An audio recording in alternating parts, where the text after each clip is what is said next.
मैं इस वीडियो में आपको दशा माता के व्रत की कथा सुनाने वाली हूँ। दशा माता का व्रत घर की स्थिति को सुधारने के लिए और सुख संपन्नता के लिए किया जाता है। तो चलिए कथा शुरू करते हैं। एक गांव में सास बहू रहती थी। बहू का पति विदेश में था। एक दिन सास ने बहू से अग्नि लाकर भोजन बनाने को कहा। बहू गांव में अग्नि लेने को गई, पर किसी ने उसे अग्नि नहीं दी और कहा कि जब तक दशा माता की पूजा पूरी नहीं हो जाएगी अग्नि नहीं मिलेगी। बहू खाली हाथ घर लौट आई और सास से कहा कि गांव में दशा माता की पूजा है, इसलिए कोई अग्नि नहीं देता। शाम को सास अग्नि लेने गांव में गई। तब स्त्रियों ने उससे कहा कि सवेरे बहू आई थी, परंतु हमारे यहाँ दशा माता की पूजा नहीं हुई थी, इसी कारण अग्नि नहीं दे सकी। सास अग्नि लेकर घर के दरवाजे तक पहुंची ही थी कि एक व्यक्ति बछड़ा लिए आया और उसके पीछे ब्याई कलोरी गाय थी। सास ने उससे पूछा कि क्या यह गाय पहलोठी ब्याई है? आदमी ने कहा हाँ, बछड़ा है। सास ने बहू से कहा हम तुम भी गंडे ले लें और व्रत करें। दोनों ने गंडे की पूजा की। सास बहू ने 10-10 अर्थात 20 फरे बनाए। 21वां एक बड़ा फरा गाय को दिया। पूजन करने के बाद सास बहू दोनों पारना करने बैठी। उसी समय बुढ़िया का लड़का विदेश से वापस आ गया और उसने दरवाजे पर आवाज़ लगाई। सुनकर माँ ने मन में कहा कि मैं पारना कर चुकूंगी, तब किवाड़ खोल दूंगी। परंतु बहू अपनी थाली का अन्न इधर उधर करके झट से पानी पीकर खड़ी हो गई और जाकर किवाड़ खोल दिए। पति ने पूछा कि माता कहाँ हैं? स्त्री ने कहा कि वह तो अभी पारना कर रही हैं। पति बोला मैं 12 वर्ष बाद वापस आया हूँ, इतने दिनों तक न जाने तू कैसे रही, अतः मैं तेरे हाथ से जल नहीं पीऊँगा, माता लाएगी तब जल पीऊँगा। माता पारना कर अपनी थाली धोकर पी चुकी, तब लड़के के पास आई। माता ने थाली परोसी। बेटा भोजन करने बैठ। हाथ में प्रथम ग्रास लिया था कि फरों के टुकड़े जो बहू ने थाली में फेंक दिए थे उचक कर सामने आने लगे। उसने माँ से पूछा यह क्या है? माँ बोली बहू जाने। यह सुनते ही लड़का आग बबूला हो गया और बोला जिसके चरित्र की तुम साक्षी नहीं हो उसको अभी बाहर करो। माता ने पुत्र को हर तरह से समझाया, परंतु उसने एक भी न मानी। वह यही कहता रहा कि उसे निकालो, मैं तभी घर में रहूँगा। माँ ने सोचा बहू को थोड़ी देर के लिए बाहर कर देती हूँ, इतने में लड़के का गुस्सा शांत पड़ जाएगा। उसने बहू से कहा देहरी के बाहर जाकर उसारे के नीचे खड़ी रह। जब बहू खड़ी हुई तो उसारा बोला दशा माता के विरोधी को मैं छाया नहीं दे सकता। तब वह वहाँ से हटकर गिरोची के पास गई। गिरोची बोली मुझसे हटकर खड़ी हो। वह वहाँ से कचरे के पास जाकर खड़ी हुई। तब कचरा बोला इतना भार कूड़े का नहीं है जितना तेरा है, चल हटकर खड़ी हो। इस तरह वह जहाँ जाती वहीं से हटाई जाती। वह अत्यंत दुखी होकर जंगल को भाग गई। जंगल में भूखी प्यासी फिरती फिरती वह एक अंधकूप में गिर पड़ी, पर उसे चोट न आई। वह नीचे जाकर बैठ गई। उसी समय राजा नल शिकार खेलते खेलते वहां आ पहुंचे। उनके साथ के सब लोग बिछुड़ गए थे। वे प्यास के मारे भटकते हुए उसी कुएं पर आए जिसमें बहू गिरी हुई थी। राजा नल के भाई ने कुएं में लोटा डाला तो बहू ने उस लोटे को पकड़ लिया। तब भाई ने राजा से कहा कि इस कुएं में तो किसी ने लोटा पकड़ रखा है। तब राजा ने कुएं के पास जाकर कहा कि भाई तू यदि पुरुष है तो मेरा धर्म का भाई है, और यदि स्त्री है तो मेरी धर्म की बहन है। तुम जो भी हो बोलो। स्त्री ने आवाज़ दी। राजा ने उसे कुएं से बाहर निकलवा लिया और हाथी पर बिठाकर अपनी राजधानी में ले गए। महाराज को महलों की ओर आते देखकर दासियों ने महारानी को खबर दी कि महाराज आ रहे हैं और एक रानी भी साथ ला रहे हैं। रानी बड़ी दुखी हुई। जब महाराज सामने आ पहुंचे तब रानी ने विनय की, महाराज मुझसे ऐसी क्या भूल हुई जो आप मेरे रहते दूसरा विवाह कर लाए? इस पर राजा नल ने हंसकर कहा कि तुम्हारी सौत नहीं, मेरी बहन है। यह सुनते ही रानी का मुँह खिल उठा। राजा ने उसका नाम मुँह बोली बहन रखा और उसके लिए अलग महल बनवा दिया। एक दिन राजा की एक घोड़ी ब्याही। तब मुँह बोली बहन ने अपनी दासियों से पूछा घोड़ी पहलोठी ब्याही है या दूसरी तीसरी बार? उन्होंने जवाब दिया ब्याही तो प्रथम है। तब उसने रानी से कहा आओ भावज, हम तुम दोनों दशा माता के डोरे लें। रानी ने पूछा किसके डोरे और कैसे डोरे, सो मुझे समझाओ। तब वह बोली दशा माता के व्रत का यह नियम है कि पहले पहल जब गाय, घोड़ी या स्त्री का प्रसव सुने तब डोरा लेकर व्रत आरंभ करें। 9 व्रत करने के बाद 10वें दिन उस डोरे का पूजन करके विसर्जन करें। इसी के साथ उसने उसको पाड़ने के नियम बतलाए। तब रानी बोली ननद यह व्रत कैसा है? तब ननद भाभी मुझे जो चाहो सो कह लो, परंतु व्रत के संबंध में कुछ मत कहो। मैं इसी व्रत के कारण मारी मारी फिरी और तुम्हारे देश में आई हूँ। ऐसा कहते हुए उसने श्रद्धापूर्वक डोरा लिया। 9 दिन तक 9 व्रत किए और कथाएं कहीं। 10वें दिन विधिवत पूजन किया, गोला फरा बनाए और शाम को पारना करने बैठी। उसी समय उसके पति को अनायास प्रेरणा सी हुई और वह अपनी माता से आज्ञा लेकर स्त्री का पता लगाने निकला। घूमता फिरता राजा नल की राजधानी में पहुंचा और अपनी स्त्री का पता लगाने लगा। एक कुएं पर उसने औरतों को बातें करते सुना। एक बोली राजा हाल में मुँह बोली बहन लाए हैं। दूसरी बोली वह जैसी सुंदर है वैसी ही धर्मात्मा भी है, जो उसके दरवाजे पर जाता है सादर इच्छा पर भिक्षा पाता है। तीसरी बोली यह सब तो ठीक है, परंतु अब तक पता भी न चल सका कि वह कौन है। स्त्रियों की बातें सुनकर वह साधु का वेश बनाकर राजा नल की मुँह बोली बहन के द्वार पर पहुंचा और आवाज़ लगाई तो प्रबंधकर्ता उसे भिक्षा देने लगे। उसने भिक्षा लेने से इनकार कर दिया और कहा, जब भिक्षा देने वाली खुद आकर भिक्षा देगी तब लूँगा।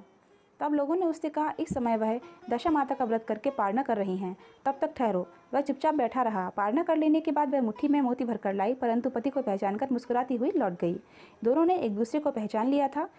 रानी ने ननद को मुस्कुराते हुए देखकर पूछा, आज इस परदेसी को देखकर हंस रही हो, इसका क्या कारण है? उसने उत्तर दिया कि वह तो हमारे ही घर वाले हैं। रानी ने राजा से कहा, तुम्हारी मुँह बोली बहन के घर वाले आए हैं। राजा ने कहा, उनसे कह दिया जाए कि घर जाकर वहाँ से अपनी हैसियत से आएँ, तब मैं अपनी बहन की विदाई करूँगा। वह वापस चला गया। उसने माता से कहा, तुम्हारी बहू राजा नल के यहाँ उसकी बहन बनकर रहती है, नियम धर्म से दिन बिताती है। तब माता ने आज्ञा दी कि तुम उसे ले आओ। वह डोली कार आदि के साथ फिर से राजा नल के नगर में गया। राजा ने समधी की हैसियत से उसका स्वागत किया और कुछ दिन मेहमानी में रखकर विधिपूर्वक बहन की विदाई की। जब वह महल से बाहर निकलकर चलने लगी, तब महल भी उसके पीछे पीछे चलने लगे। रानी बोली, ननद जी, तुम चली और मेरा महल भी ले चली, जरा लौट के पीछे की ओर देखती जाओ। उसने देखा कि राजा का संपूर्ण राजसी वैभव लुप्त हो गया है। वह स्त्री तो अपने पति के साथ जाकर आनंद से रहने लगी, परंतु राजा नल का यह हाल हो गया कि वे दोनों कमली कथरी ओढ़े फिरने लगे। तब राजा नल बोले, रानी, जहाँ राज किया वहाँ इस दशा में नहीं रहा जाता है, इसलिए यहाँ से जाना ही उचित है। रानी पतिव्रता थी। राजा रानी दोनों महल से निकलकर चल दिए। चलते चलते एक गांव के पास पहुँचे। वहाँ बेर के वृक्षों में अच्छे अच्छे बेर लगे हुए थे। राजा रानी दोनों भूखे थे। वे बेर बीनने लगे, परंतु बेर लोहे के होते जाते थे। इसी कारण से राजा व रानी जो वस्तु हाथ से छूते वही कंकड़ पत्थर इत्यादि होता चला गया। राजा रानी आगे बढ़े। रास्ते में उन्हें एक बनिया मिला। उसने राजा नल को पहचान कर राजा रानी को आटा दिया। वे आटा लेकर नदी के किनारे गए। वहाँ रानी भोजन बनाने लगी और राजा स्नान करने लगा। वहीं मछुआरों ने राजा को 4 मछलियाँ भेंट की। रानी ने रोटियां सेक कर और मछलियां भून कर रखी। जब राजा आए भोजन करने बैठे, तब रोटियां ईंट की हो गईं और मछलियां नदी में कूद गई। राजा रानी वहां से चलकर अपनी मुँह बोली बहन के यहाँ गए। बहन ने सुना कि उसके भाई भौजाई आए हैं। उसने पूछा कि कैसे आए हैं, तो सुना कि लटके चिथड़े आए हैं और कैसे आए हैं। यह सुनकर उससे बड़ी लज्जा हुई। उसने एक कुम्हार के यहाँ ठहरा दिया। शाम को थाल सजाकर बहन खुद भावज से मिलने आई। उसने सामने थाल रखा तो भावज ने कहा, इस थाल में जो कुछ भी हो कुम्हार के चक्के के नीचे रख दो और चली जाओ। वह थाल का सामान चक्के के नीचे रखकर चली गई। थोड़ी देर में राजा ने रानी से पूछा, बहन आई थी? रानी ने कहा, हाँ आई तो थी, पर जो कुछ लाई थी मैंने इसी चक्के के नीचे रखवा दिया है। राजा ने देखा, कंकड़ पत्थर के सिवा कुछ भी नहीं था। राजा समझ गए कि यह सब कुदशा है। वे चलकर अपने मित्र के घर गए। मित्र ने सुना कि उनके मित्र नल आए हैं, तो उसने पूछा, कैसे आए हैं? लोगों ने कहा, कमरी ओढ़े, कथरी बिछावे, मांग मांग कर खाना खावे, ऐसे आए हैं।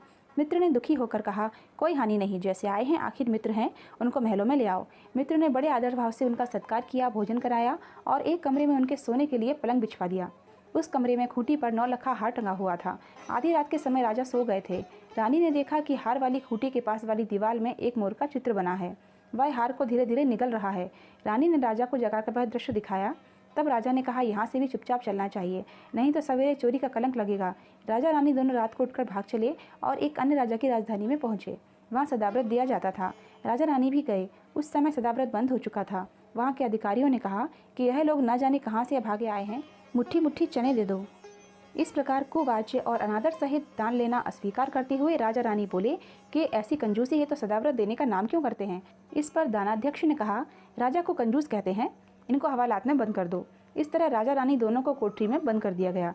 जिस कोठरी में राजा रानी कैद थे, उसी के सामने से आम रास्ता था। एक मेहतरानी राजा की घुड़साल को पार होकर उसी रास्ते से निकला करती थी। एक दिन वह बहुत देर से निकली। तब रानी ने उससे पूछा कि आज तुमने इतनी देर कहाँ लगाई? वह बोली, राजा की घोड़ी पहली बार ब्याई है। रानी ने पूछा, क्या बछेरा हुआ है या बछड़ी? उसने जवाब दिया, बछेरा हुआ है और अच्छी साइज में हुआ है। तब रानी ने राजा से कहा, एक बार मैंने तुम्हारी मुँह बोली बहन के डोरे का अनादर किया था। उसी दिन से हमारी दशा बदल गई है, इसलिए आज मैं दशा रानी का डोरा लेती हूँ। राजा ने कहा, यहाँ पूजा की सामग्री कहाँ से आएगी? रानी ने कहा, वही दशा रानी सब कुछ करेंगी। तब 9 तार राजा की पाक के व 1 तार अपने आंचल का लेकर रानी ने डोरा बनाया और उसी समय से व्रत ठान लिया। थोड़ी देर में राजा खुद घोड़ी का बछेरा देखने के लिए उसी रास्ते से निकला। राजा ने नल दमयंती को कोठरी में बंद देखकर पूछा कि ये लोग कौन हैं और किस अपराध के कारण यहाँ बंद हैं। पहरेदारों ने कहा कि ये लोग भिक्षा लेने आए थे, आपको गालियाँ देते थे, इसी कारण इन लोगों को कैद करा दिया गया था। राजा ने कहा कि यह तो इनका कोई अपराध नहीं है, इनको संतुष्ट करना चाहिए और इनको अभी कैद से बाहर निकाल दो। राजा की आज्ञा अनुसार उसी समय नल दमयंती दोनों कोठरी से बाहर निकाले गए। राजा उनके पाँव में पद्म और माथे में चंद्रमा चिन्ह देखकर पहचान लिया कि ये राजा नल और दमयंती हैं। तब उसने विनीत भाव से क्षमा प्रार्थना करके उन्हें हाथी पर बैठाकर अपने महल में प्रवेश दिलाया। कुछ दिनों बाद राजा पूरे सज धज कर अपनी राजधानी की ओर चल दिए।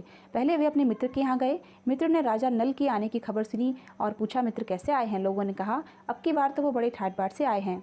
राजा रानी दोनों मित्र के महलों में गए। उन्होंने उनका स्वागत करके उसी स्थान में फिर से उनको डेरा दिया जहाँ वे पहले ठहरे थे। आधी रात के समय राजा सो गए थे। रानी पैर दबा रही थी। तब उसने देखा कि मोर का चित्र जो हार निकल गया था उसे उगल रहा है। रानी ने राजा को जगाकर दिखाया। राजा ने भी अपने मित्र को बुलाकर वह चरित्र दिखाया। तब मित्र बोला कि मैंने ना तब तुमको चोरी लगाई थी ना अब लगाता हूँ। यह सब कुदशा का कारण था। आप निश्चय रखिए, मेरे मन में कोई मैल नहीं है। मित्र के यहाँ से चलकर राजा मुँह बोली बहन के यहाँ पर गए। उसने जब सुना कि राजा भैया आए हैं तब पूछा, कैसे आए हैं? लोगों ने कहा, जैसे राजाओं को आना चाहिए वैसे आए हैं। उसने कहा, उनको मेरे महल में आने दो। जब राजा नल का हाथी बहन के महल की ओर बढ़ा तब रानी बोली, आप बहन के घर जाइए, मैं तो उसी कुम्हार के घर जाकर ठहरूंगी जिसके यहाँ पहले ठहरी थी। राजा ने कहा, जिसके कारण इतने दुख उठाए तो तुम उसी से फिर से झगड़ा मोल लेती हो। रानी ना मानी, वह कुमार के यहाँ ठहरी। राजा बहन के घर गए। शाम को ननद भावच के लिए थाल लगा कर लाई और भावच के सामने रख दिया। तब भावच सोने चांदी के गहने उतार उतार कर रखने लगी और कहने लगी, खाओ रे मेरे सोने रूपी गहनों खाओ, हम नंगे भूखे क्या खाएंगे। यह देखकर ननद बोली, मुझसे जो कुछ हो सका था सो तब भी लाई थी और अब भी लाई हूँ। सचमुच चक्का उठाकर देखा तो रानी स्तब्ध रह गई। वह बोली, ननद तुम्हारा कोई दोष नहीं है, यह सब मेरी कुदशा का ही कारण था। रानी ने ननद का लाया हुआ सब सामान व कुछ अपनी तरफ से भी दिया, परंतु पूजा का न्योता ना दिया। वहाँ से आगे चलकर नदी के तट पर पहुँचे तो वहीं पर पड़ाव पड़ गया। राजा का सोबड़ा चिताया गया। जब भोजन तैयार हो गया, राजा भोजन करने बैठे। उस समय वे रोटियाँ जो ईंट की हो गई थी फिर से रोटियाँ हो गईं। तब राजा ने पूछा कि यह सब क्या कौतुक है? रानी बोली कि ये वही रोटियाँ हैं जो उस दिन अपने काम में ना आई थी। मैं यदि आपसे कहती कि रोटियां ईंट की हो गई तो आप ना मानते। अब वहाँ से सेना सहित राजा व रानी आगे बढ़े। जब राजा नल की फौज अपनी राजधानी के पास पहुंची तब सबको अपने राजा को पहचानकर बड़ा ही आनंद हुआ। वे महलों में ले चले। राजा रानी ने महलों में प्रवेश करके तुरंत ही दशा माता की पूजा का प्रबंध किया और सौभाग्यवती स्त्रियों को आमंत्रित किया। भोग के लिए सब तरह के पकवान बनाए गए। आटे की बटी हुई 10 बत्तियाँ, 10 गुड़ या शक्कर की गुजियाँ और 10-10 अठवाइयाँ सुहागिनों के आंचल में डाली गईं। सुहागिनों का श्रृंगार आदि करके दशा रानी की पूजा आरंभ हुई। कलश स्थापित होकर दिया जलाया गया तो बत्ती ही न जली। तब पंडितों ने विचार किया कि यदि कोई न्योता पाने वाला न्योते से रह गया हो तो स्मरण किया जाए, उसके आ जाने पर दीपक जल जाएगा। रानी ने कहा कि मैंने तो सभी को न्योता दिलवा दिया है, सिर्फ मुँह बोली बहन को न्योता नहीं दिया है। राजा ने द्रुतगामी रथ भेजकर मुँह बोली बहन को बुलवा लिया। बहन ने आकर दीपक जलाया। बड़ी धूमधाम से पूजा हुई। अंत में सुहागिनों को भोजन कराकर विदा किया गया। उसी समय राजा ने राज में हुक्म जारी किया कि अब से मेरी प्रजा के लोग दशा माता का व्रत किया करेंगे। भगवती दशा माता ने राजा नल के कष्ट दूर किए, वैसे ही सबके दिन सुधारें। यह व्रत घर में सुख समृद्धि देने वाला है। इसको करना बहुत ही फलदायी होता है। घर की स्थिति बहुत जल्दी सुधरने लगती है। तो यह थी दशा माता व्रत की कथा। इसी तरह की और भी कथाओं के लिए और भी जानकारियों के लिए और मेरे ब्लॉग्स के लिए मेरे चैनल को सब्सक्राइब ज़रूर कीजिए। वीडियो पसंद आया है तो लाइक और शेयर ज़रूर कीजिए। दशा माता का व्रत कल ही है तो फटाफट से इसको शेयर कर दीजिए दूसरों के साथ भी। कथा सुनने के लिए आपका बहुत बहुत धन्यवाद। फिर मिलते हैं किसी अच्छी सी जानकारी के साथ या फिर किसी नए ब्लॉग में। तब तक के लिए आपका दिन शुभ हो। जय दशा माता, जय माता रानी।